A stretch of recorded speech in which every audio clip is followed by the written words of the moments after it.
Ration dealers സംസ്ഥാന അസോസിയേഷൻ്റെ ഭാരവാഹി നമുക്കൊപ്പമുണ്ട്. നമസ്കാരം. അങ്ങേക്ക് കേൾക്കാൻ കഴിയുന്നുണ്ട്. മിനിസ്റ്റർ ഇപ്പോൾ ഉറപ്പ് തന്നിരിക്കുന്നത് ഇന്നു മുതൽ എല്ലാ വിതരണക്കാരുടെയും അക്കൗണ്ടുകളിലേക്ക് കുടിശ്ശിക ഭാഗികമായി എത്തുമെന്നുള്ളതാണ്. സമരം അവസാനിക്കുമെന്ന് കരുതുന്നുണ്ടോ? അവര് പറഞ്ഞു. ഇന്ന് ഞാൻ കരാറുകാരുടെ നേതാക്കന്മാരെ വിളിച്ചപ്പോ തുടങ്ങുമെന്നാണ് പറഞ്ഞത്. ഇത് സമരമല്ല, അവർക്ക് പണം കിട്ടാനുള്ളതിന്റെ അവർക്ക് പണം കിട്ടാത്തത് കൊണ്ടുള്ള ബുദ്ധിമുട്ടുള്ള സമരമാണ്. പക്ഷെ ഞങ്ങളെ സംബന്ധിച്ചിടത്തോളം ഞങ്ങൾക്ക് റേഷൻ കടയിൽ അരി എത്തിയാൽ മാത്രമേ ഞങ്ങളെ വേതനം കിട്ടാവുള്ളൂ. കാരണം ഒരു ഞങ്ങൾക്ക് കിട്ടുള്ളൂ. പറഞ്ഞത് അത്യാവശ്യം സ്റ്റോക്കുകൾ എല്ലാ റേഷൻ കടകളിലും ഉണ്ടെന്നാണ്. തീർച്ചയായിട്ടും അരിയുണ്ട്, എല്ലാ വിഭാഗം കൊടുക്കാനുള്ള അരിയില്ല. കാരണം ഒരു കാർഡ് 2 കിലോ കുത്തരി, 2 കിലോ വെള്ളരി, 2 കിലോ ഗോതമ്പ് കൊടുക്കേണ്ടി വന്നാൽ ഏതെങ്കിലും 1-2 സാധനം ഞങ്ങൾ എടുത്തിട്ടുണ്ട്. ഇല്ല, ഞങ്ങൾ പറയുന്നില്ല. ഒരു കാർഡ് ഉടമക്ക് സംതൃപ്തി അണിഞ്ഞിട്ടല്ല പോകുന്നത്. ചിലപ്പോൾ ഗോതമ്പ് ഉണ്ടാവില്ല, കുറച്ച് പഞ്ചസാര ഉണ്ടാവില്ല. ഈ ഒരു സാഹചര്യം നിലനിൽക്കുന്നു. അതാണ് വിഷയം. ഉണ്ട് എന്ന് പറയുന്നതിൽ തെറ്റില്ല. പക്ഷേ മലബാറിൽ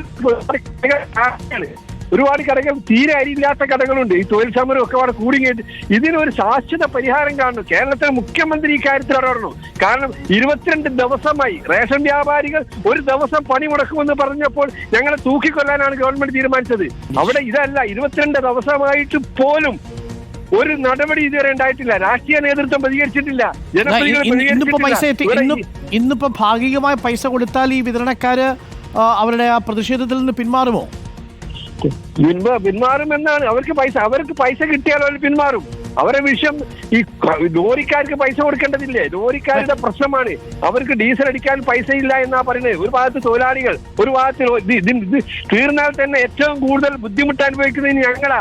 5-6 ദിവസം കൊണ്ട് ഞങ്ങൾക്ക് അരി തൂക്കി നൽകില്ല. റേഷൻ കടയിൽ കുണ്ടി തള്ളും. കാരണം എല്ലാവർക്കും അരി എത്തണം എന്നുള്ള ഒരു ആവശ്യമാണല്ലോ. ഈ സമയത്ത് യഥാർത്ഥത്തിൽ കൂലി തൂക്കി ഇറക്കാനുള്ള കൂലി തൊഴിലാളികൾ വാങ്ങുകയും അത് തൂക്കി ഇറക്കാതിരിക്കുകയും ചെയ്യും. അപ്പൊ തൊഴിലാളികൾക്ക് ലാഭമായി.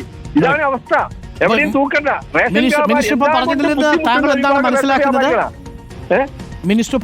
എന്താണ് മനസ്സിലാക്കുന്നത് അങ്ങ്? മിനിസ്റ്റർ പറഞ്ഞത്, മിനിസ്റ്റർ ആത്മാർത്ഥ കാണിച്ചിട്ടുണ്ട്. കാരണം 15 ദിവസമായല്ലോ 50 കോടി രൂപ അനുവദിച്ചിട്ട്. ഇവിടെ എവിടെയാണ് വിഷയം? ധനവകുപ്പിന്റെ അടുത്താണ് വിഷയം. മിനിസ്റ്റർ പറഞ്ഞു പൈസ അനുവദിച്ചു നമ്മൾ കേൾക്കുന്നു. മിനിസ്റ്റർ പറഞ്ഞാൽ വിശ്വാസമുണ്ട്. കാരണം ഇന്ന് പണം എത്തി അവരുടെ അക്കൗണ്ടിൽ എത്തിയാലേ അവർ പണി തുടങ്ങുള്ളൂ എന്ന് അവർ പറഞ്ഞിട്ടുണ്ട്. അപ്പോൾ ഇത് താങ്ക് യു. റേഷൻ ഡീലേഴ്സ് സംസ്ഥാന ജനറൽ സെക്രട്ടറി ടി മുഹമ്മദ് അലിയാണ് ഇപ്പോൾ പ്രതികരിച്ചത്.